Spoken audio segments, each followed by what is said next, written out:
Today is Wednesday, November 6th. I'm Bridget, and this is Girls to Grads.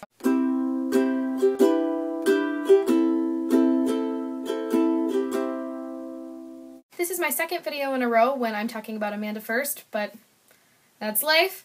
Amanda just got word that she has officially been accepted into her school's education program after tons and tons of red tape and problems and bureaucratic nonsense. She's been accepted and she will definitely be student teaching next year. Amanda, congratulations. I know how much of an issue this has been and how nerve-wracking it has been, so big thumbs up. On that same vein, Anna, friend of Girls to Grad and also a future teacher, just got a job teaching at a private school while doing her student teaching, which is incredible. From everybody at Girls to Grads, we say a huge congratulations. Alright, I am a fan of historical nonfiction. Now, the two eras, I guess, that I prefer in historical nonfiction are the Tudor era and Elizabethan era, which is, Henry VIII, Elizabeth and the Marys, all that fun, sexy nonsense that happened while they were in power, and also more recent history, the 20th century, especially World War II up through the 80s, basically. And I'm currently reading this.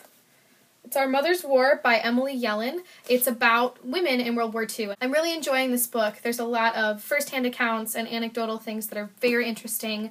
There's a little bit of like a nostalgia wash over it all, but other than that, it goes from anything to Japanese internment to prostitutes and women working in the army and people working in the home front. But I wanted to talk about this book, not just to plug it and say that I think you should read it because it's really interesting, but I want to show you guys this. Okay, so she may look clean, but pickups, good time girls, prostitutes, spread syphilis and gonorrhea. And let me just zoom in as much as I can. You can't beat the Axis if you get VD. But this is why I love reading historical nonfiction, because somebody actually sat there in a propaganda office and thought to themselves, all right, guys, our soldiers are getting way too many venereal diseases and we gotta stop it. And then somebody thought to themselves, it's probably a man, if I'm being honest, well, let's make sure they know that their ability to beat the Axis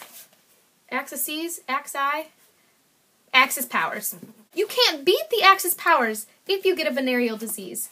And the idea of reaching back in time and thinking about what they actually thought at that precise moment in time, whether it was something militaristic or a social or cultural norm, I love that kind of thing. And I love going back in time and trying to imagine in terms of circumstance and in terms of just the general surroundings, what it was like to be alive and be one of those people back in the day. And it was harder to do, I think, with the farther back you go in history. Because nowadays, we're making constant pieces of ourselves, whether it's in video form or whether it's in Facebook and Twitter and photos and talking about ourselves and what it's like to be alive nowadays. Constant documentation.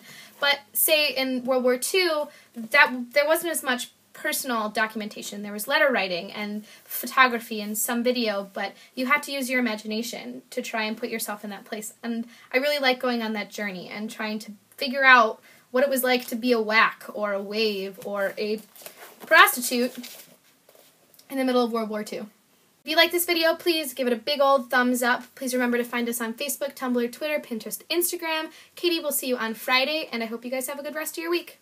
Bye.